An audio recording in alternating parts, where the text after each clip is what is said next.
Olá, sejam todos muito bem-vindos. Eu sou a Priscila Costa. Estamos começando mais um GuiaCast, o podcast do Guia Saúde. E hoje o nosso episódio é dedicado à saúde e tecnologia. E nós estamos aqui com os especialistas em cirurgia robótica, o Dr. Gabriel Tomazini, especialista em cirurgia robótica do quadril, e o Dr. Antônio Tomazini, especialista em cirurgia robótica do joelho. Doutores, sejam muito bem-vindos. Antes de darmos início, eu gostaria que os doutores se apresentassem e falassem um pouquinho a respeito da sua história, da sua trajetória. Então, bom dia, boa tarde, boa noite, todo mundo, os ouvintes. Então, a gente é irmão, né? Então, eu sou o mais novo, o Antônio é o mais velho. Então, a gente fez medicina aqui em Curitiba. Nós dois eu vou falar mais sobre mim mesmo, mas a gente sempre morou junto desde a época da faculdade. Então, os dois fizeram faculdade de medicina aqui em Curitiba, os dois fizeram residência de ortopedia em Curitiba. Então, Temos um pai ortopedista. nosso pai é ortopedista, né? Então, É. que é o Família. então, na prática, a gente sempre teve isso de casa, né? E a gente sempre, desde a faculdade, na época de residência, a gente sempre trocou experiências. Tanto que na época de escolher a subespecialidade dentro da ortopedia, ele fez primeiro, então ele escolheu o joelho. Eu falei, puxa, será que eu faço o joelho também? Nosso pai também é especialista de joelho. Ou será que eu faço alguma outra coisa diferente também? E daí eu me apaixonei também pela parte de quadril. E daí eu falei, então a gente pode de repente fazer alguma coisa junto, mas cada um fazendo uma coisa diferente. E é o que a gente faz hoje em dia, tanto que a gente opera junto e Consultório consultório juntos. junto. E tem uma parceria desde criança e agora no trabalho também, né? Cada um na sua sub-área, mas nesses momentos, inclusive, nas cirurgias robóticas, a gente sempre tá junto também. Então, isso facilita muito o dia a dia. Uhum. E o doutor, fale um pouquinho a respeito. Então, também fiz faculdade aqui em Curitiba, fiz ortopedia, grande influência do nosso pai, né? Com certeza, desde criança lá em Santa Catarina, em São Bento do Sul, a gente eu ia muito nas cirurgias com meu pai desde criança, acompanhava ali, achava muito bacana, então não tem, quando entrei na medicina, a ortopedia acabou me escolhendo, e dentro a especialidade de joelho, como uma especialidade que a gente tem pacientes de várias faixas etárias, né? Desde o atleta jovem, com lesão de ligamento, jogador de futebol, até os pacientes mais idosos, que acabam precisando de cirurgias como a cirurgia de prótese e a cirurgia robótica. Então, é uma especialidade que tem uma amplitude muito grande, de pacientes, de procedimentos, tanto clínicos quanto cirúrgicos. Então, essa influência veio de toda essa história. E hoje a gente já está aí com mais de 10 anos trilhando esse caminho. Que legal. E como a cirurgia robótica, né, tem revolucionado a ortopedia? Tem vários aspectos, né? Acho que o primeiro motivo da cirurgia robótica ter invadido a ortopedia foi pela insatisfação com os resultados que a gente tinha com a cirurgia tradicional, Uhum. né? Enquanto a cirurgia de quadril, né, o Gabriel vai explicar melhor aí, foi considerada nos anos 2000 como a cirurgia do século, a cirurgia de joelho ela ficava muito atrás, né? Uhum. Então, foi através disso que os americanos, inicialmente, com algumas marcas, grandes empresas, começaram a estudar melhor e desenvolver tecnologias que a gente conseguisse melhorar o índice de satisfação do paciente. Então, Uhum. tudo isso vem para melhorar o posicionamento do implante, né? Para o pessoal entender em casa, a gente está falando aqui da robótica especificamente para pacientes que têm artrose, que têm desgaste do joelho, do quadril, aqueles pacientes que têm dificuldade de movimentação, o joelho está duro, não consegue movimentar o quadril para sentar, para dobrar. E é nisso que a gente conseguiu, né, através da cirurgia robótica, consegue resultados melhores, e satisfação do paciente, que é esse que é o nosso Uhum. desfecho, né? Falando especificamente da cirurgia do quadril, a prótese total de quadril, que foi considerada a cirurgia do século, ela tem um índice de satisfação muito grande e ela só perde, teoricamente, para a cirurgia de catarata, né? Então, só para a gente, uma pessoa que não enxergava, passar a enxergar, Uhum. para você ver como a cirurgia de quadril, a artrose de quadril, ela é muito limitante. Então, eu falo que o quadril está muito no meio do corpo, a pessoa não consegue sentar, não consegue caminhar, não encontra posição É muito. sustentação e Sustentação e mobilidade, né? mobilidade, total. Então, a cirurgia de prótese de quadril já sempre foi uma cirurgia muito resolutiva. Mas pensando daí também em durabilidade, e hoje em dia a gente se fala muito, na verdade, em questão de reabilitação mais precoce e você diminuir chance de complicações, na verdade. E daí, para isso, veio a cirurgia robótica também para melhorar principalmente a questão de precisão. Então, aquelas coisas que a gente tinha, que eram mais assim no olho, realmente, a gente tem ainda, que a cirurgia continua sendo excelente, mas que é muito ali no olho, no feeling, na experiência do cirurgião, você transformar isso em dados objetivos, né? Em números, em milímetros, graus, para você ter aí um índice de satisfação ainda maior. Uhum. E quais são as expectativas e a realidade que temos hoje? Olha, ainda o acesso à cirurgia robótica ainda deixa a desejar, principalmente pensando no nosso país, né? Uhum. Nos Estados Unidos existe um índice que 75% hoje das próteses de quadril e joelho são feitos com algum sistema robótico. 75%. Aqui no Brasil a gente não tem nem índices oficiais ainda. Enquanto nos Estados Unidos são mais de 3 mil robôs espalhados nos hospitais, diversos hospitais, na América Latina toda tem 50. Então, ainda eu acho que essa grande realidade ainda da América Latina e do nosso país, que ainda acho que é um grande paradigma Uhum. que a gente vê isso evoluindo, né? Para ter uma noção, o primeiro robô ortopédico chegou em São Paulo no final de 2020, Curitiba 2021, Uhum.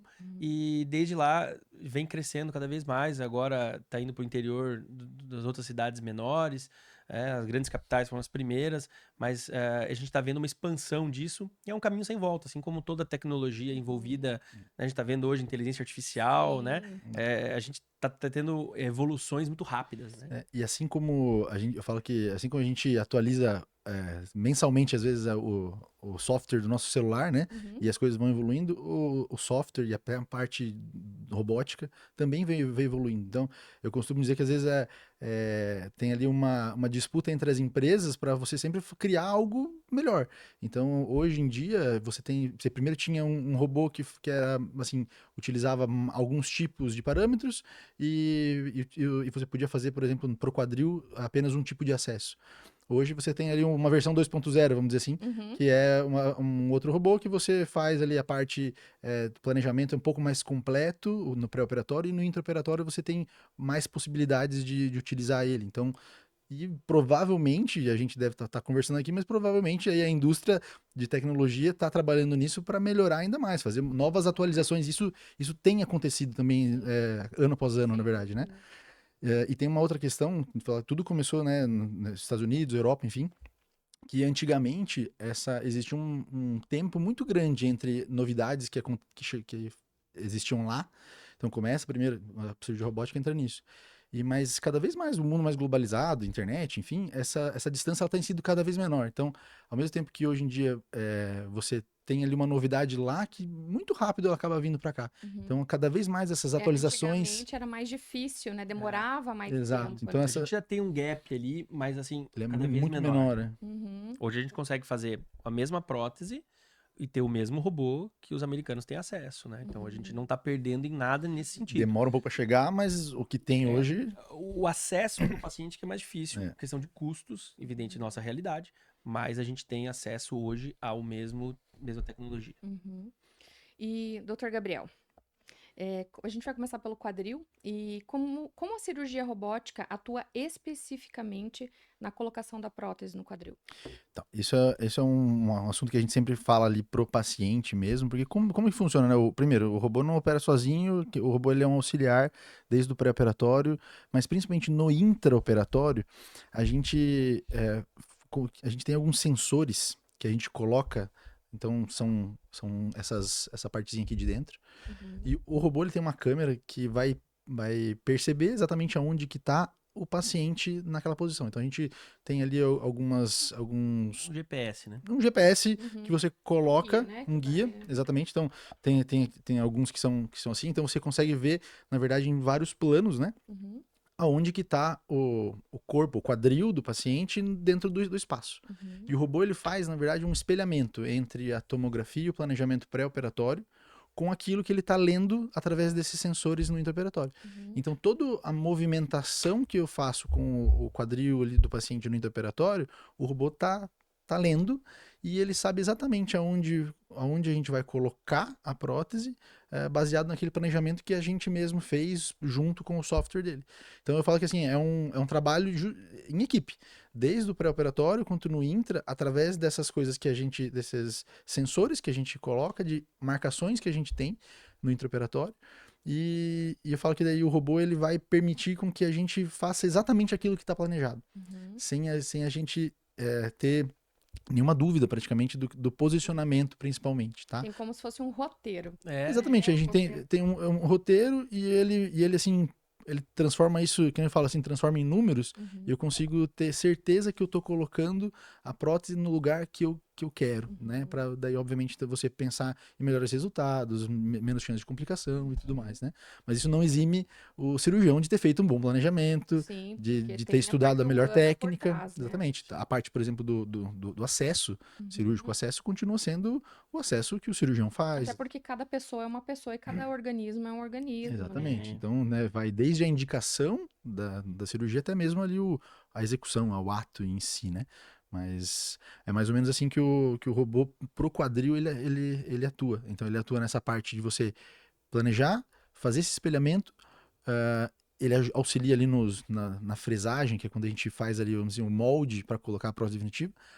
Ele mostra pra gente que a gente tá colocando a prótese naquele lugar especificamente que a gente queria, e depois ainda faz a conferência se isso ficou, por exemplo, uma perna ficou exatamente igual a outra em termos de comprimento, se a tensão muscular vai ficar legal também.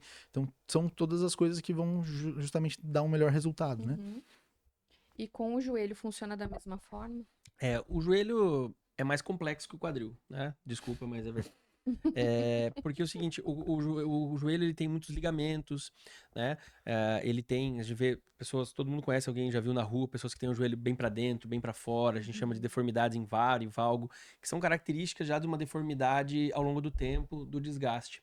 Então, o planejamento da cirurgia de joelho, ela é muito importante e sem o robô a gente tem muita dificuldade de conseguir fazer esse planejamento, sabe? A gente brinca que a cirurgia é meio artesanal quando ela não é feita com o robô. Embora tem, né, muitos anos de cirurgia, tem excelentes cirurgiões que fazem muito bem. Mas é claro que você acaba tendo alguns vieses. E quando a gente consegue fazer esse planejamento através, né, de um exame de imagem, que ele é enviado para os Estados Unidos, esse exame, eles mandam para a gente o resultado 3 dias depois, mais ou menos, na véspera da cirurgia, a gente consegue ter com uma precisão de menos de meio milímetro. Né? E a gente consegue nem perceber o que é meio milímetro. E o robô nos mostra meio milímetro. Aí vai falar assim, mas 1 milímetro faz diferença na cirurgia? Faz. A gente percebe uma grande diferença quando a gente coloca 1, 2 milímetros de diferença de avaliação da mobilidade do paciente, quanto ele consegue dobrar o joelho, o quão estável fica e quanto alinhado fica a perna, né? Então, a gente fala que, comparado com o quadril, a cirurgia de joelho com o robô, ele foi um grande divisor de águas em vários aspectos. É uma mudança até de filosofia, de como é feita a cirurgia. A gente se falava antigamente que a prótese de joelho ela era feita muito baseado, uma coisa mais técnica, assim, na parte ligamentar. E hoje a gente consegue corrigir isso com menos invasivo, porque a gente não fura o canal do osso, a gente não descola os ligamentos. Por isso que na prótese de joelho, que era uma cirurgia que todo mundo já ouviu falar de paciente que teve dor, que não ficou satisfeito, que teve rejeição, ela era muito mal falada. E hoje a gente conseguiu melhorar esses índices próximos aos índices hoje que tem a cirurgia de quadril. Então esse é o resultado principal, a gente conseguir fazer o paciente operar de manhã e de tarde ele já está andando. E qual é o desafio que o robô ajuda a superar? Olha, acho que são vários, né? Essa questão do planejamento, acho que para mim é uma das principais, né? A gente não ter surpresa na hora da cirurgia, sabe? Tem uma frase que fala assim que quem planeja, quem falha no planejamento está planejando falhar, né? Porque a gente tem muita dificuldade em conseguir prever o passo a passo numa cirurgia e nesse momento, com o software, com o preparo, tudo, a gente praticamente na hora da cirurgia a gente só executa o roteiro. Então, acho que essa é uma grande divisor de águas. Eu falo que pro quadril ele ajuda muito dentro de um espectro que você tem quadris assim com deformidades pequenas até deformidades muito grandes, ele ajuda dos dois jeitos. Então, assim, se o paciente tem uma deformidade pequena, ele tem ali 2 milímetros, às vezes, de encurtamento, porque é uma das coisas que a artrose faz, é de fazer um encurtamento um pouquinho do membro. Então, assim, você tem, às vezes, um refinamento muito sutil para você fazer. Então, você tem o robô para você fazer isso ficar mais preciso possível. Da mesma maneira, situações que você tem deformidades muito grandes, poxa vida, você evita de você fazer erros, vamos dizer assim, até grotescos, né? De você, por exemplo, colocar a prótese num lugar que você não queria colocar, porque tem uma deformidade muito grande. Então a gente está cada vez mais, assim, evitando de fazer, de cometer erro, evitando de deixar o joelho mais frouxo, evitando de deixar o quadril de uma maneira que fique instável, que possa deslocar, que são tudo isso que ele tá falando são os medos que os pacientes normalmente têm. Sim. De fazer, poxa, mas eu tenho que fazer uma cirurgia grande, uma cirurgia de prótese, de quadril de joelho, é uma cirurgia de você trocar a articulação, a junta, né? E daí sempre tem, às vezes, alguém que já passou por alguma experiência que não foi legal, e daí é aquela coisa, né? A experiência que não é boa, essa fica mais marcada. E sendo que, na verdade, a maioria são experiências boas. E, teoricamente, o robô veio para tentar fazer com que as experiências boas, o índice de satisfação multiplique, exatamente. E as pessoas tenham menos medo. Então, com relação até à parte, por exemplo, de uma coisa que mudou com o robô, e isso até começou por um joelho e depois para o quadril também, tem um pouco essa filosofia, que é de você não agredir tanto partes moles. Então, uma cirurgia que você mexe mais no osso, não machuca tanto a parte de ligamento, não machuca tanto essas partes moles, que são normalmente o que dá mais a dor no pós-operatório. Então, você acaba também diminuindo isso também. Sangra menos. Exato. Os trabalhos novos hoje todos mostram essa superioridade em relação a menor sangramento, menor tempo de internação, menor uso de medicamentos para dor, né? Eu falo que a cirurgia robótica ela não reinventou a roda, né? Não é uma coisa que mudou totalmente o paradigma. Mas agora, a satisfação do paciente e os detalhes mudaram. E isso acaba fazendo muita diferença. Sem dúvida. De trazer, por exemplo, um índice de satisfação de 80%, que era a média da cirurgia de prótese tradicional, para números acima de 94%, por exemplo, próximo a índices de cirurgias muito boas, né? Claro que tem um passo a passo, tem uma evolução nisso, tem uma curva de aprendizado, mas a gente já percebe esses índices, e principalmente de pessoas que estavam muito tempo protelando a cirurgia, com medo, né? Medo. Ai, mas eu vi histórias ruins, tenho muito receio de fazer a cirurgia, tô com muita idade, né? Esses pacientes perdendo medo e fazendo a cirurgia e depois tem aquela frase, né? Puxa vida, por que eu não fiz isso antes? Por que eu não fiz isso? Né? Eu tenho alguns pacientes que falam assim, e falavam muito, doutor, eu vou segurar, não quero fazer a prótese porque eu quero esperar vir uma tecnologia nova e tal. Daí muita gente ainda fala sobre regeneração, né, e tentar regenerar e tal, que isso ainda tá, vamos dizer assim, engatinhando, e tem casos que realmente não tem solução. A gente fala assim, tem casos que a solução acaba sendo a melhor solução, a cirurgia. Obviamente que a gente sempre tenta todas as terapias não cirúrgicas primeiro. Sim. Mas aquela pessoa que está esperando uma tecnologia nova, algo novo para fazer a cirurgia, eu acho que daí agora não tem mais outra coisa. Obviamente, tem as atualizações, mas hoje a cirurgia robótica, ela dá essa segurança que aquele paciente que era mais inseguro de fazer a cirurgia, tem para principalmente até fazer uma outra coisa que muda muito na filosofia de cirurgias mais atuais, isso não só na cirurgia ortopédica, mas acho que em várias outras áreas, que é a reabilitação precoce, né? Todo mundo hoje fala sobre você fazer uma cirurgia e voltar a fazer ter a tua vida normal o mais rápido possível. Né? A gente hoje o tempo é dinheiro, né? Então, e ninguém quer ficar de cama. As duas cirurgias, tanto de joelho quanto de quadril, não são cirurgias para a pessoa ficar de cama. Você me fala para o paciente, você não está doente, você está em reabilitação, vai ter uma reabilitação, obviamente, a gente está fazendo de tudo para ela ser mais rápida, menos dolorosa e ter menos chance de complicações, mas a ideia é voltar a ter uma vida normal em pouco tempo, poucos meses principalmente, tá? Então, até a questão da mobilidade do paciente com a cirurgia robótica, ela tende a ser melhor e mais rápida, né? A reabilitação é rápida. Veja bem, é uma cirurgia, continua sendo uma cirurgia grande, né? Que a gente troca uma articulação. Mas como a gente tem menos invasão de partes moles, menos sangramento, menos dor, a gente consegue botar esse paciente para reabilitar mais rápido.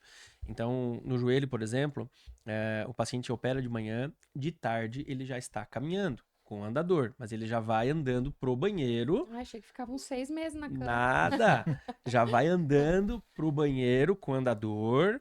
E eu insisto, eu vou lá fazer o paciente andar, né? Anestesia passou, já vai andar. E no outro dia de manhã já tá de alta. Então, acaba dando menos de 24 horas dentro do hospital. Sai do hospital, vai direto lá pra clínica, onde a gente troca o curativo especial que a gente coloca lá, que pode já tomar banho, que não precisa ficar enfaixado, né? Não tem nenhum ponto para tirar, é tudo com ponto por dentro, não usa dreno. Então, é nesses aspectos que acaba mudando, né? A colocação da prótese, né? A grosseiro modo é a mesma coisa, né? Você trocou a articulação, mas esses detalhes todos que fazem uma diferença. Esse paciente já tá caminhando, ele já chega no consultório andando, né? No outro dia. Eu falo que a gente, às vezes, como médico, a gente quer muito falar a parte técnica, né? De como que a prótese é colocada, de qual que é a vantagem do robô nessa parte técnica. Mas o paciente, na prática, ele quer saber, eu vou ter dor, eu vou ficar quanto tempo internado, eu vou usar o andador quanto tempo, e quanto tempo eu vou estar voltando a fazer minhas atividades, né? Então, isso acaba que é o que realmente interessa na prática. Eu sempre falo que a gente está operando um paciente, não um quadril, né? Um exame. Então, essa parte eu sempre falo que, assim, o paciente sair do hospital e sair da cama o mais rápido possível faz parte já do tratamento e de você evitar complicações. Então, o paciente depois passou anestesia, ele já comeu, ele já fez ali o ciclo de antibiótico que a gente faz profilático, ali de normalmente 24 horas, caminhou e já foi também pro banheiro, não tem porquê o que ficar fazendo no hospital. Vai para casa fazer a reabilitação, em casa ele vai poder caminhar com a ajuda de um andador, vai poder sentar na mesa para se alimentar com toda a família, não é para ficar de cama, muito pelo contrário. E fazer fisioterapia, a gente, né, normalmente orienta a fisioterapia já na primeira semana, nos primeiros dias. Já Então, no início já começa. já no início. Quanto antes fizer, mais rápido vai ser Já a faz reabilitação. no hospital, né? À tarde, ele já caminha com a ajuda do fisioterapeuta, e no outro dia de manhã, quando vai para a clínica, já começa a sessão de fisioterapia. Então, essa agilidade no processo de recuperação que faz bastante diferença. E o doutor tinha falado a respeito dos benefícios, né, que a cirurgia ela traz no pré-operatório e também no intraoperatório. E quais são esses benefícios? Então, Do pré, sim. primeiro, e depois do intraoperatório, durante a cirurgia. Na parte da cirurgia do quadril, o benefício do pré-operatório talvez seja a questão do planejamento tridimensional. Então, esse planejamento tridimensional e até um planejamento dinâmico, né? Então, assim, o quadril ele é uma articulação que ele tem movimento em todos os planos e ele acaba tendo movimentos também muito amplos. Então, uma das preocupações é você deixar a prótese no lugar exato e que vá permitir que a pessoa fazer os movimentos normais do dia a dia, de sentar, de caminhar, de cruzar uma perna, de sentar num vaso sanitário, enfim, coisas básicas do dia a dia. E nesse planejamento tridimensional, ele vai vai fazer uma espécie de uma pré-cirurgia, vamos dizer assim, e eu consigo fazer testes de movimento para ver, olha, eu consigo fazer tanto de movimento sem ter nenhum tipo de problema. Então, e daí depois lá no intraoperatório, ele vai me permitir com que eu até faça menos agressão de partes moles, de ligamento, de musculatura, e colocar a prótese naquele lugar, poupando tudo isso, e eu consigo fazer esses testes também no intraoperatório, e o robô me dá vamos dizer assim, o gabarito final.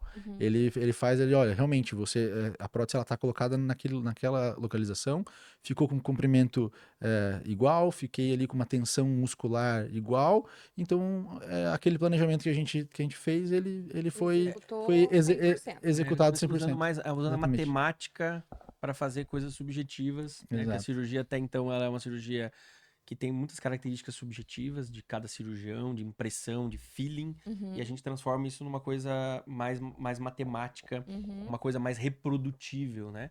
A gente costuma dizer que a gente consegue ver como vai ficar no planejamento e quando você olha o raio-x pós-operatório, fala, ficou igual, né? Que essa porque planejar que ela fique num bom posicionamento, se fizer no papel, na caneta, você consegue imaginar que ele vai ficar daquele jeito.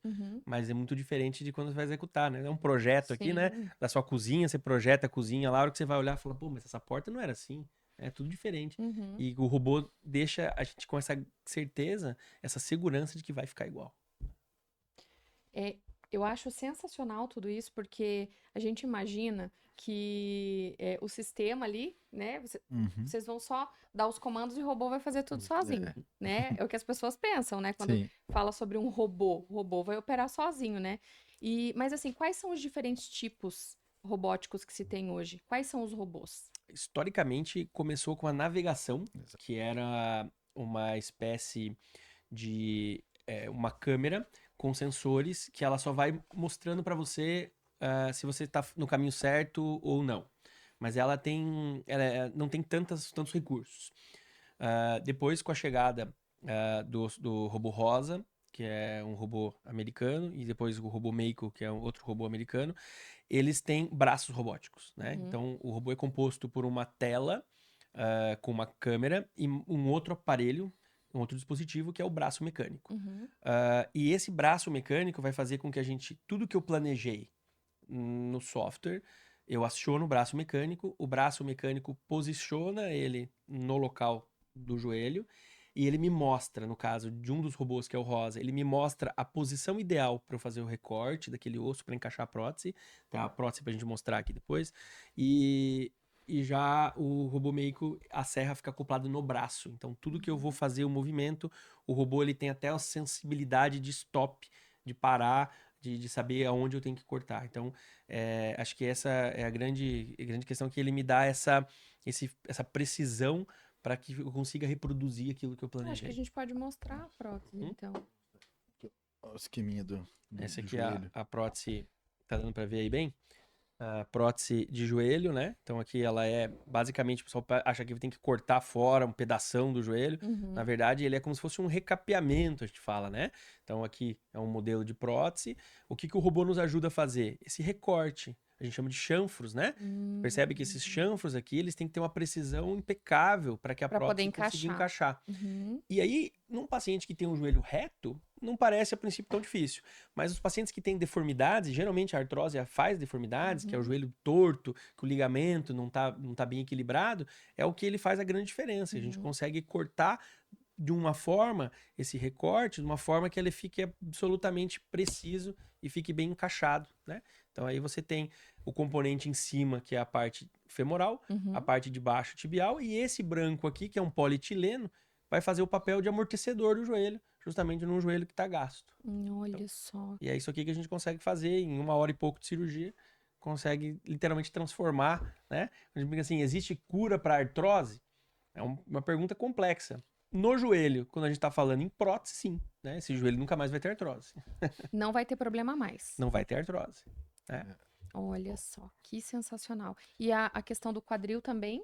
Então, o quadril é semelhante, eu trouxe aqui um modelinho Aham. para mostrar, mas basicamente a gente tem também tanto a parte de cima, que é a parte da bacia, onde a gente tem o acetábulo, né? Uhum. Que aqui talvez seja um dos momentos onde o robô ele é mais preciso para a gente colocar isso aqui, colocar o Que o também vai componente de fazer esse cima. recorte ali. Exatamente, ele vai fazer esse preparo, né, essa Uhum. fresagem, para daí colocar a prótese, o componente acetabular lá em cima. E aqui a gente tem depois aqui a parte do polietileno também, que eu sempre costumo dizer que é a cartilagem A artificial. cartilagem, É a aham. cartilagem artificial. E daí na parte de baixo, né, a parte do fêmur, daí a cabeça do fêmur a gente retira, faz uma osteotomia Uhum. e daí a gente vai colocar a prótese por dentro do osso. Então eu vou ter um pedaço que vai estar preso e firme, Essa parte vai aqui vai dentro. por dentro do fêmur. Então Entendi. eu vou ter uma estrutura que vai estar presa no meu fêmur lá embaixo, na Uhum. coxa, né? Uma outra estrutura que vai estar presa na minha bacia. E daí eu vou ter a prótese encaixada fazendo os movimentos. Uau. Então a gente tem aqui todos os movimentos, ó, o quadril ele permite movimentos em todos os planos. Então, e o robô ele vai me ajudar tanto a eu colocar isso aqui na melhor posição, essa região aqui, Uhum. como eu colocar a altura disso aqui e os diversos tamanhos que a gente tem para que fique de uma maneira mais estável e a pessoa possa depois ter uma vida normal com isso. Lembrando A que aqui tá cheio de ligamento, tendão, Músculo. músculo, veia, Aham. artéria, né? Exato, é. Então, é o que deixa tudo muito Eu complexo. falo assim, o planejamento, né? Eu falo assim, o planejamento, você vai ter isso aqui, né? Você vai ter uma estrutura tridimensional. E daí a gente vai fazer basicamente isso aqui que a gente fez, mas no computador. Uhum, E lá na hora, daí eu tenho que fazer vamos dizer assim, esse link uhum, através dos sensores, que a gente coloca o sensor no osso do paciente. sim. E daí o robô vai me mostrar, opa, aquela imagem que eu vi no software, ela tá aqui. Então aqui que eu vou agora fazer o Que eu trabalho. preciso fazer. E Aham. tudo isso, o cirurgião, né, desde o acesso, a parte desse preparo, e o robô ele ajuda você a não ir 1 milímetro para frente, 1 milímetro para o lado e nem 1 milímetro para lá. Uhum. Então a gente coloca ele de uma maneira que ele auxilia a fazer exatamente o que a gente tinha planejado. Que sensacional. Eu só fico pensando como era antes. Não, olha, Então, Né? Porque é. assim, é muito preciso, né? Sim. O exato. computador, o robô, né? Existem alguns guias da cirurgia que permitem fazer, né?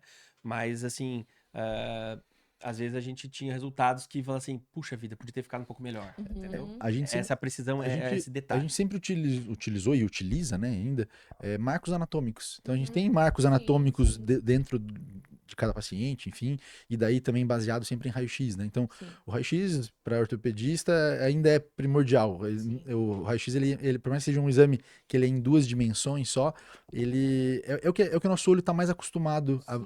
a ver. E o planejamento é tudo feito por raio-x, e esse São raio-x tem. treinados para isso, né? Para Exatamente. fazer essa leitura, né? Exato. E daí, na hora que você tem isso tridimensionalmente e até dinamicamente, que até no joelho também tem isso, tem É. a parte dinâmica dos ligamentos e tudo mais. Então, porque não é estático, a gente não pode fazer uma cirurgia pensando só no Eu raio-x, fico vamos dizer assim. pensando na satisfação de vocês de ver o resultado, né? Sim, Uhum. acho que o paciente com artrose, seja de quadril ou de joelho, ele é um paciente Muito normalmente muito sofrido, sofrido, é. exato. É um paciente normalmente que ele já está adiando isso normalmente há um bom tempo, porque não é uma cirurgia que você às vezes pensa de que vai fazer do dia para a noite, né? Uhum. Então já é uma construção de pensamento, às vezes envolve toda a família até para você tomar essa decisão, Sim. né? Na maioria das vezes são pacientes um pouco mais idosos, enfim. No quadril às vezes você tem até situações um pouco mais jovens, mas é uma cirurgia que continua sendo uma cirurgia complexa, né? E a gente está, na verdade, trazendo, vamos dizer assim, novidades e que a tecnologia veio para agregar, Uhum. para tornar essa cirurgia que ainda é complexa, mas ainda mais precisa, reprodutível e que você possa fazer em todos os pacientes, né? Se tudo der certo. Uhum. E aqui em Curitiba, né? Quais são esses robôs que vocês têm disponíveis? O hospital que a gente trabalha, que é o Hospital São Marcelino Champagnat, a gente tem o Robô Rosa e o Robô Meiko. São os dois robôs principais que existem no mercado, Estão aqui. tanto Tem no aqui. Brasil, tanto na América Latina, e são os dois principais concorrentes, inclusive, nos Estados Unidos, né? Uhum. Você tem no Sírio-Libanês, no Einstein, no Marcelino e no Moinhos de Vento. São os hospitais que têm os dois robôs no Brasil. Uhum.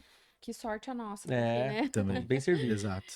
E no meio de tudo isso, né, a gente a gente acaba tendo algumas dúvidas, assim, levantam algumas dúvidas de qual é o papel do cirurgião e do robô no procedimento. Vocês falaram um pouco a respeito disso, né?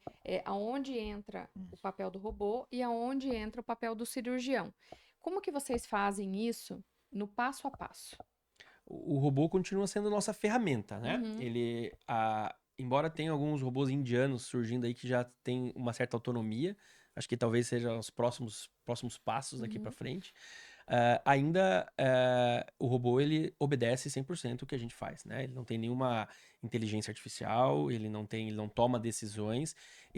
Eu costumo dizer, como se fosse um sensor de estacionamento para você estacionar o seu carro. Uhum. Dá para estacionar sem sensor de estacionamento e sem câmera de ré? Dá, todo mundo já fez isso. Mas é muito mais fácil você ter esses sensores. Sim. E o que acontece, né? É mais fácil você estacionar bem esse carro ficar bem posicionado, não pegar meio fio, etc. Então, acho que essa é a grande questão. Você pode, né, não precisar utilizar os sensores se você não quiser, mas se você utilizar, você vai ter mais precisão. Uhum. E fica a critério de cada um. Então, ele é uma ferramenta. Ele não toma decisão e ele só ajuda aquilo que você precisa naquele momento. Porque vocês é que estão alimentando todas as informações, Exatamente. né? Então, o fator humano Tomo decisões 100%, intraoperatórias, né? né? Ah, não, ele tá falando para ficar assim, eu posso rodar um pouquinho mais de acordo com o que eu vejo na hora também. O grande negócio do robô é ele te dá a previsão. Ele faz você prever. Antes de eu fazer exatamente no paciente, assim, e se eu fizesse dessa maneira? Se eu cortasse aqui, ou se eu mudasse um pouquinho o ângulo aqui? Ele vai te Como, mostrar qual como é que o ficaria? Como Se ficaria? eu rodar 2 graus aqui, o que acontece? Olha, É. ficou melhor, ficou pior. Então, Sim. isso desde o te dão pré. essa possibilidade, Exatamente. né? Então você, literalmente, você prevê o final e daí você, não, esse jeito não é legal, esse jeito ficou melhor aqui e daí, beleza, então agora vamos fazer dessa maneira. E daí ele tem essa questão ainda, ele te deixar mais garantias, vamos dizer assim, de que aquilo que foi planejado vai ser feito depois de você ainda ter feito, digamos, esses testes através do software dele, no pré e no intra, na verdade, né? E como a gente viu aqui, né, algumas próteses, né? Quais são os materiais que são utilizados nas próteses? Então, assim, na parte do quadril, propriamente dito, assim, vou dizer da parte do componente acetabular, que é a parte que vai em cima. Normalmente a gente tem a prótese que ela pode ser fixada ao osso de uma maneira não cimentada. E a gente tem aqui, Eu vi que ela é áspera. ela é áspera, exatamente. Então, assim, isso aqui é um titânio de alta porosidade, tá? Obviamente, dependendo da marca, a pessoa que pode mudar. Hoje em dia a gente tem metais que são cada vez mais parecidos com osso. A gente fala que são metais trabeculados, que o osso vai crescendo dentro da prótese.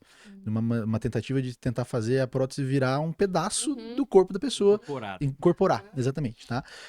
Daí a gente tem o polietileno, que é essa parte que eu costumo dizer que é a cartilagem artificial, e talvez isso aqui também seja uma das coisas que mais evoluíram ao longo dos últimos anos.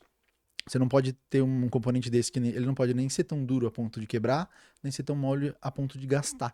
Então, através de várias maneiras, procedimentos físicos e químicos de indústria, chegou num polietileno que a gente chama de cross-linked, que ele ter essa alta durabilidade. Então, são polietilenos de alta durabilidade, claro. Me deu uma curiosidade de saber como que é essa... Aí ele está encaixado, né? Mas isso são todos os componentes separados. Mas como né, essa articulação, né? Exato. Ela... Bem na anatomia onde fica originalmente a cartilagem. E o tamanho é mais ou menos isso aqui mesmo, né? Daí, na parte do quadril, a gente tem as cabeças, que elas podem ser de cerâmica, tá? Normalmente a gente... Cerâmica? Isso aqui é cerâmica. A cerâmica, na verdade, é uma liga metálica, tá? Ela é uma liga metálica de zircônia e alúmina. E, né, dentro da... E por que ela existe, na verdade? Porque a cabeça de metal, originalmente, ela tinha mais atrito com o polietileno, então gastava mais. Então as cabeças de cerâmica hoje em dia, com o polietileno de alta durabilidade, você tem um índice de atrito menor e menos desgaste, né? E daí aqui na parte de baixo a gente pode ter próteses cimentadas ou não cimentadas, mas que vão ter aqui ou um revestimento, nesse caso aqui, um revestimento de um mineral chamado hidroxiapatita, que é um mineral indutor da formação de osso. Onde vai... Então também vai ficar exatamente. tudo acoplado. Então, assim, eu falo que a prótese ela fica presa de uma maneira mecânica inicialmente. O risco de uma rejeição é praticamente zero. Então, sempre existe, né? São cirurgias grandes, mas a ideia é justamente aqui você ter uma fixação inicialmente mecânica. Então, você tem que ter daí um osso bom, um bom, chama de press fit, que é quando... a prótese ela se acopla exatamente tanto no canal femoral quanto lá dentro, e isso que o robô ajuda também nessa colocação mais precisa. E daí depois você vai ter essa parte, vamos dizer, biológica, que é o osso crescendo em direção à prótese, tanto em cima quanto embaixo. Então, daí para fazer com que... Para fazer parte do corpo. Então, depois que você tem essa... durabilidade. Exatamente. E a pessoa poder... Né, hoje em dia tem próteses, falando especificamente de quadril, que tem um índice de durabilidade de 95% até 97% em 20 a 30 anos. Então, estamos falando que pessoas que colocaram prótese há 20, 30 anos atrás, 95%, 97% estão com ela... Se estiverem aqui ainda. Exatamente. Estão com essas próteses e as próteses estão funcionando bem. Então, e estamos falando de 20, 30 anos, pode ser que dure até mais. Então, obviamente, você vai ter uma porcentagem de que não vai ter sucesso, mas o índice ainda é muito grande, pensando principalmente no longo prazo, né? A ideia é justamente você fazer uma cirurgia que seja a cirurgia pro resto da vida. Essa talvez seja o grande negócio, vamos dizer assim. É porque vai devolver toda a qualidade de vida, né? É. Às vezes um paciente que já teve problema desde muito cedo, né? Uhum. E é uma nova vida que se É. dá, né, para o paciente. Na prótese de joelho, basicamente também, a parte metálica é uma liga de cromo cobalto, na maior parte das próteses, e um polietileno de alta resistência. Uhum, Existem algumas ligas metálicas de algumas marcas que vão mudar um pouco de alguns componentes também para fazer essa osteointegração. uhum. E no joelho é menos comum, mas também já existem as próteses que não são cimentadas. A maior parte das próteses hoje são cimentadas, Aham, que é na hora que você faz esse recorte, é colocado um cimento biológico, sim. né? Que é um cimento próprio para isso, onde ele é acoplado aqui para ajudar a fazer também essa fixação. E já existem também as próteses não cimentadas, que elas também garantem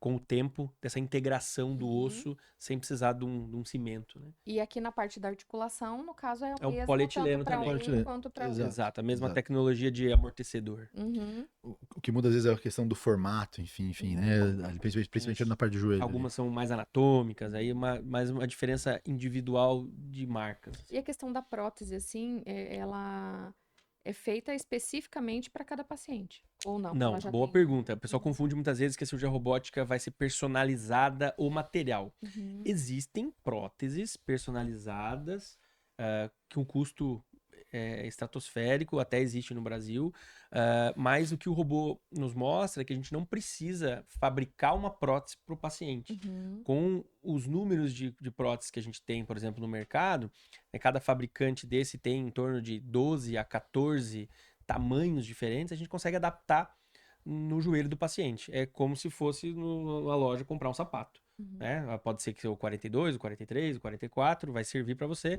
Dificilmente você vai mandar fabricar um sapato se está dentro dessa zona de. Eu costumo dizer para todos os pacientes que assim, a gente, lá em toda a cirurgia, a gente vai ter sempre todos os tamanhos disponíveis ali, né? A gente tem os moldes, né, primeiro, de todos os tamanhos, e tem daí as próteses definitivas de cada componente desse, do tamanho, desde do menor para um paciente mais de uma baixa estatura até um paciente muito maior. E daí no planejamento você já tem uma ideia, né? E com o robô muito dificilmente você acaba mudando aquilo que O foi robô mostra planejado. para aquele joelho aquele tamanho e bate. Então, Certo? assim, e por mais que você saiba que provavelmente vai ser aquele tamanho, tanto em cima ou embaixo, enfim, você tem disponível lá na hora da cirurgia todos os tamanhos, né? Você sempre vai ter isso, é assim também na cirurgia convencional, né? Uhum. Então, não é aquela prótese, chega lá, só tem uma prótese para aquele paciente. Não, você tem diversas. Né? A quantidade de material para uma cirurgia dessa é grande. Muito grande. Vai praticamente ali um Porta-mala porta-mala inteiro. de um carro de material para uma cirurgia só. Eu até ia perguntar se tem diferença entre a prótese da cirurgia convencional e a prótese da cirurgia robótica. Elas são diferentes. Não, sabe? Essa mesma prótese ela pode ser implantada com ou sem o robô. Uhum. Só que sem o robô você tem os guias normais, que é mais ou menos como a gente estivesse tentando fazer a mesma cirurgia para todos os joelhos. Uhum. E aí que vem a grande questão da gente conseguir personalizar a forma como ela é implantada e não a Entendi. prótese. Então essa talvez seja a grande diferença. Mas a prótese em si é a mesma. Até porque essas próteses que a gente usa hoje aqui são próteses que já têm aí um N, né, um tempo de duração de mais de 20 anos, né? E no joelho a gente tem uma estatística que fala que 90% das próteses duram mais de 15 anos, né? Uhum. Também são números muito bons. A prótese do joelho, historicamente, ela é mais recente que a prótese de quadril, né? A prótese de quadril ela já existe há mais tempo e já por isso que ela já vem melhorando também há muito mais tempo. Tem até um arsenal de materiais, você ouviu falando, até maior. Porque o joelho a gente tem outros tipos de tratamento, muitas vezes para artrose, com infiltrações, com algumas artroscopias, algumas cirurgias que muitas vezes o paciente nem precisava fazer a prótese, né? Conseguir ir levando. Já agora, com essa melhora dos materiais e com o uso do robô, o índice de pacientes que acabam fazendo a prótese de joelho acaba aumentando. Uhum. Tanto que a gente fala muito até com relação à idade, né? Então, por exemplo, o paciente do quadril, normalmente ele tem para prótese de quadril, ele tem um leque que varia muito. Eu sempre falo para o paciente, eu já fiz cirurgia de prótese de quadril em paciente de 14 anos de idade até paciente de 92 anos de idade. Caramba. Por quadro de eletivo, né? Não de cirurgia de emergência. Sim. Então, seja lá para uma doença na infância que trouxe um problema e uma limitação muito grande, a ponta não é o normal, né? É totalmente a exceção. Teria problema, assim, tipo, a criança teve uma queda, fazendo alguma Não é prática comum. esportiva. Não é comum, né? É que no Não é quadril comum. existem doenças Doenças próprias da infância do mesmo, né? desenvolvimento. Doenças do desenvolvimento que faz com que a cabeça do fêmur, principalmente, fique com alguma deformidade e ela pode, vamos fazer assim, sofrer um infarto, né? E daí, ou ela pode sofrer um infarto a ponto de morrer, necrosar a cabeça inteira, ou, por exemplo, ela só gera uma deformidade. Ou quando a criança nasceu, o quadril nasceu fora do lugar, né? E daí tem que, por exemplo, não foi diagnosticado. Diminuiu muito isso ao longo do tempo pela questão até de cuidados de recém-nascido e da primeira infância. Exatamente. Então, existe hoje o teste do quadrilzinho, né? Tudo isso também. Mas são coisas que invariavelmente acabam aparecendo. Então, a gente tem pacientes, às vezes, ali na casa dos 30, dos 40 anos, que acabam tendo indicação de prótese de quadril. E tem muito medo porque acham que... Porque é muito novo, né? Então, assim, obviamente, a gente fala, é muito novo, mas eu sempre coloco em primeira posição o seguinte: a pessoa tá perdendo qualidade de vida por conta desse problema do quadril, desse desgaste, dessa alteração. Qualidade de vida, ponto. A idade, ela vai vir, obviamente, como um fator, mas assim, a partir do momento que você tem, digamos, 40 anos de idade, e você tá com perda de qualidade de vida e você tem uma cirurgia que ela é resolutiva para aquela situação, para fazer a pessoa voltar a ter qualidade de vida, poder produzir, poder trabalhar, poder brincar com os filhos, poder viajar, você não tem muito porquê, se você tem uma prótese que dura muitos anos, você tem tecnologia que faz com que essa prótese diminua riscos. Então, você fazer essa pessoa esperar mais 10, 15, 20 anos, que é o que se fazia antigamente. A pessoa está muito nova para fazer cirurgia de prótese de quadril, vai ter que esperar chegar aos 70. E daí ela passa 30 anos com dor? Não faz sentido. Então, hoje a gente limita para várias coisas. Exatamente. Cada caso é um caso. Dia a dia e tudo mais. Então, assim, hoje em dia, pensando na idade, a gente obviamente leva em consideração, mas o quadril, pelo fato até de ter um histórico de mais tempo, e também por limitar mais do que o joelho normalmente, a gente é muito comum a gente fazer cirurgia em pacientes jovens. Jovens ali na casa dos 30, 40, 50 anos, né? No joelho também, não? Menos comum, né? O joelho não tem tantas doenças específicas, por exemplo, da adolescência, como tem no quadril. No joelho a gente vê um perfil muito mais de pacientes pela idade mesmo, né? Pacientes, vamos dizer assim que pacientes mais jovens a gente considera no joelho 50 anos é considerado um paciente bem jovem. Tem um caso dos dois lados com paciente dessa idade. Jogador de futebol, por exemplo, gasta o joelho muito mais rápido também. Mas tem pacientes, a grande maioria está na faixa acima dos 60 anos. Que é onde a artrose vai acontecendo cada vez mais, né? Mas, assim, fora essa patologia, no caso, né, da artrose, tem as questões genéticas, mas fora essas questões, tem alguma outra doença específica que necessite fazer essa... Acho que do quadril, o que surgiu muito, talvez aí do Covid também, é as osteonecroses, né? Pode falar que é quando a cabeça do osso acaba morrendo por N motivo, seja pela doença ou seja pelo tratamento, corticoide e outras coisas, que acaba morrendo o osso e acaba tendo indicação de fazer a cirurgia. No joelho a gente não vê. Exato. Na verdade, a cirurgia de prótese de quadril ela é muito utilizada também para as fraturas em pacientes idosos, né? Daí não de um aspecto robótico, enfim, porque na verdade você vai ter ali uma emergência completamente diferente da situação, mas você acaba em muitos casos tendo que fazer essa substituição da articulação, né? Então, a gente tem no quadril a gente tem tanto a artrose do paciente, a artrose é o principal, né? Tanto o paciente mais idoso, quanto o paciente às vezes até um pouco mais jovem, né? Basta que esteja o desgaste, seja porque teve um trauma, seja pela idade, seja por alguma deformidade, e que está limitando a qualidade de vida, principalmente por dor e falta de mobilidade, é o principal. É o principal. A gente vai entrar num quadro que nós temos aqui, que é as perguntas dos pacientes que eles fazem para o Guia Saúde, né? E a Ana, ela diz assim, A minha mãe tem que colocar uma prótese de joelho.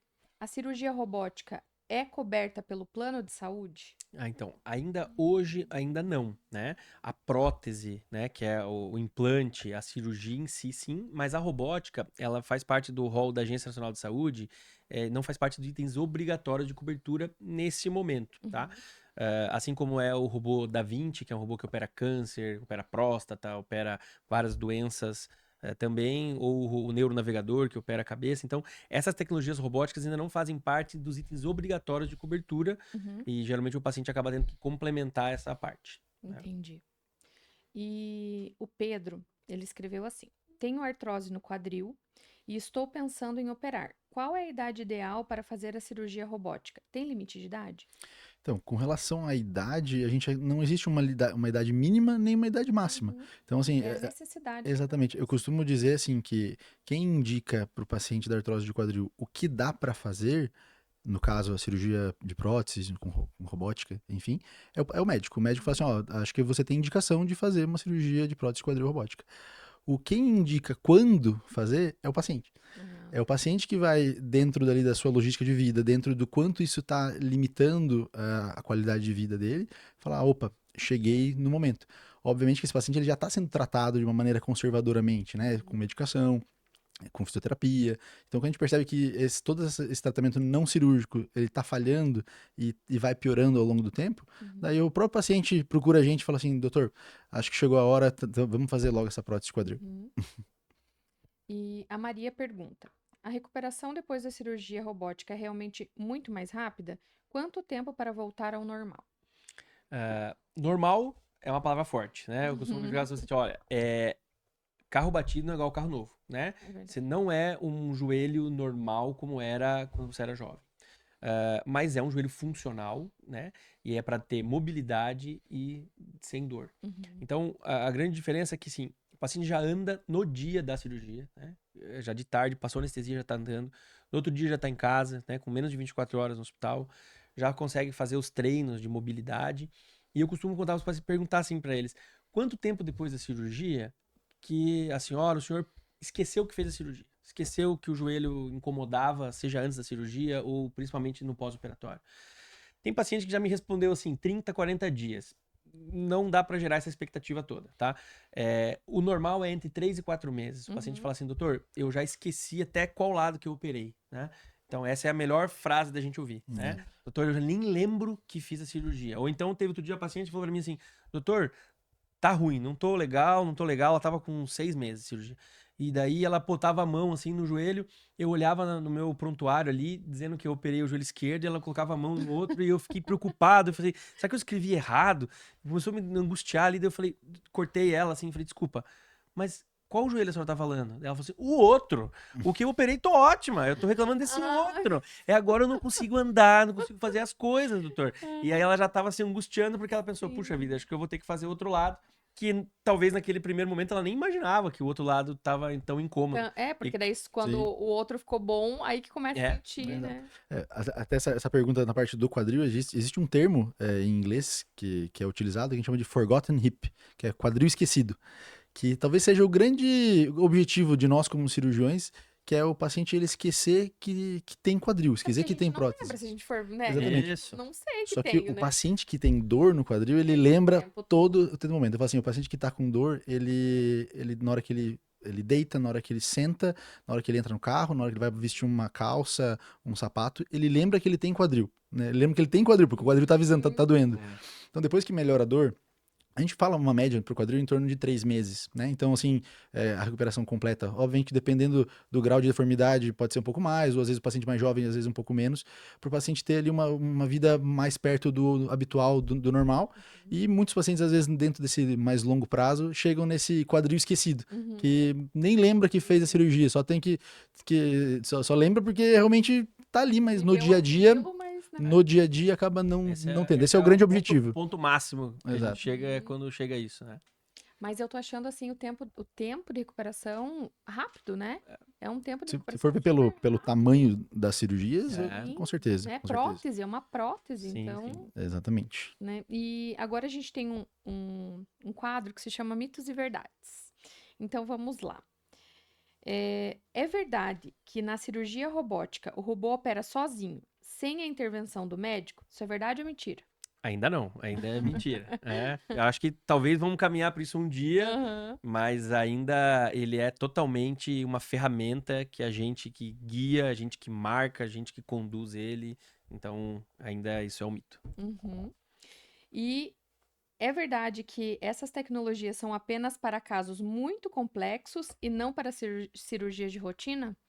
Então, na verdade, os robôs eles são feitos para cirurgias de prótese, né, de artroplastias, mas podem ser utilizados desde as deformidades menores, vamos dizer assim, até as deformidades maiores.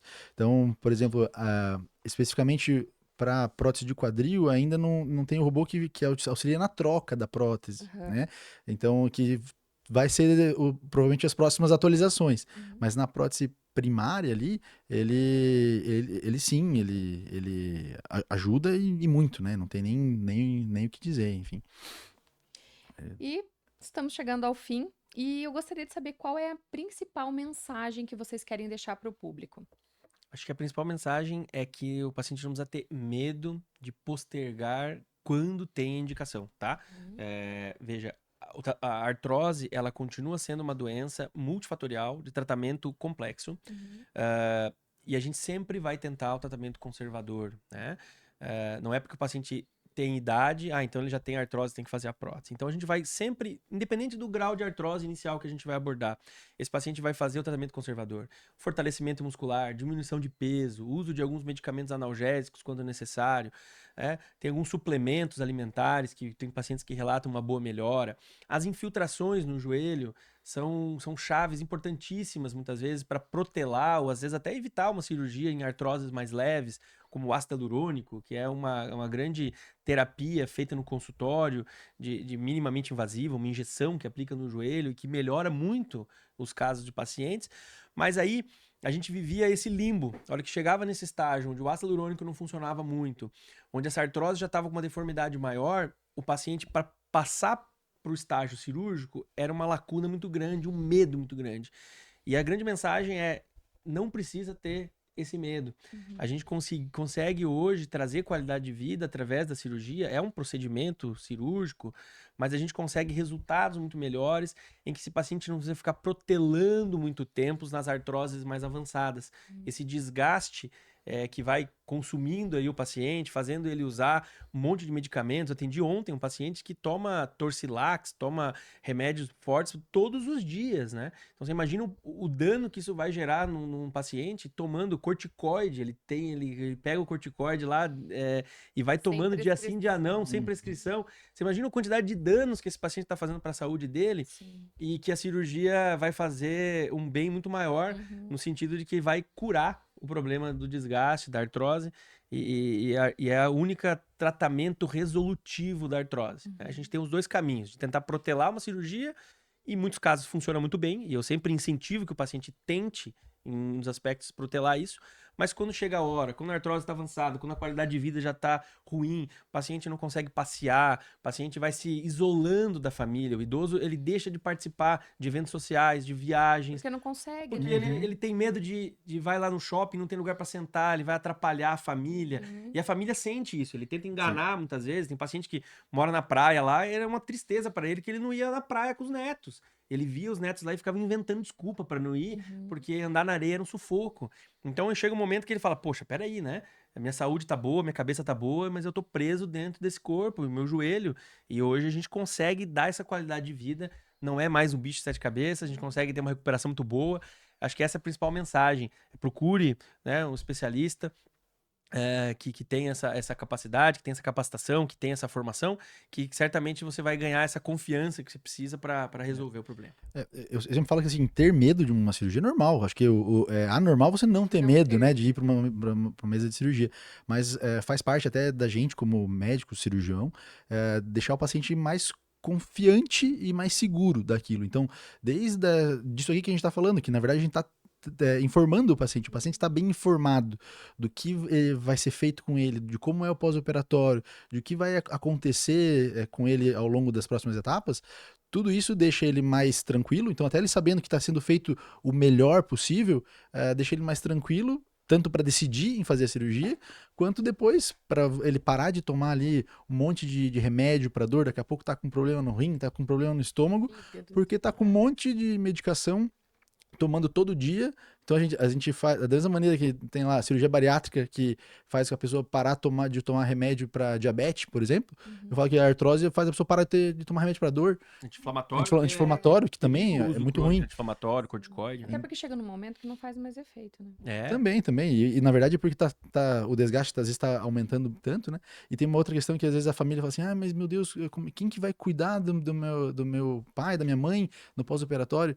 Tem paciente às vezes que precisando de mais cuidado antes da cirurgia, porque não consegue às vezes se mexer direito, não consegue se mobilizar, começa a deixar de frequentar coisas, eventos sociais da família, a parte mental, né, principalmente no idoso, já começa a ficar com depressão, a dor causa depressão, né?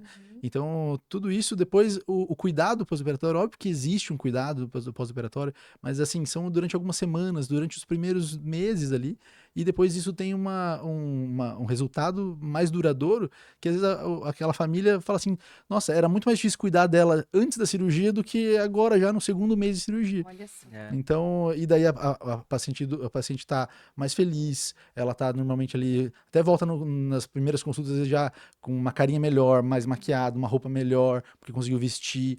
Tudo isso a gente vai percebendo e se traduz em melhora de qualidade de vida, né? Então, acho que essa é a grande mensagem que a gente tem para passar. Tem paciente que volta a dançar? Tem um paciente Tem. que joga beisebol, tem um paciente que corre, tem um paciente lá de Camboriú, que feliz da vida que ele consegue andar na orla, pedalar, chegou esses dias lá no consultório com uma mochila, mostrando que ele ia com uma mochila com algumas camisetas, bermudas, e estava comprando uma passagem só de ida para Tailândia, Uau. 72 anos, que ele estava feliz da vida que ele ia conseguir viajar, porque ele estava, mesmo morando na praia, ele só conseguia andar um pouquinho. E de vez em quando ele manda um vídeo lá, que esses dias estava mergulhando lá na Tailândia. E você vê que o quanto mudou a vida dele, né? Toda vez que ele vai lá, tá com 6 meses de cirurgia. Toda vez que ele vai lá falar com a gente, ele lembra dessa história, né? Eu tenho uma paciente que ela tinha 2 filhas, elas estavam noivas e elas iam casar assim, né, dali um ano, alguma coisa assim. E ela decidiu operar porque ela queria estar bem para dançar no casamento das filhas. Olha só. Na hora da valsa ali, que vai depois dos noivos, vai os pais ali, ela tava, ela queria, era esse o grande motivo. E ela pôde dançar, né, fez a cirurgia ali com uma certa antecedência e tudo mais para chegar lá bem recuperada e poder dançar lá na valsa do casamento das filhas. São coisas parecem pequenas, mas na verdade significam muito, né? É um antes e depois, né? Muitas vezes. Um divisor de águas na vida dessas pessoas, né? Exatamente. Doutores, muito obrigada. Obrigada por trazer tanta clareza, tantos esclarecimentos de dúvidas, né? E é isso. Nós ficamos por aqui. Muito obrigada e até o próximo episódio.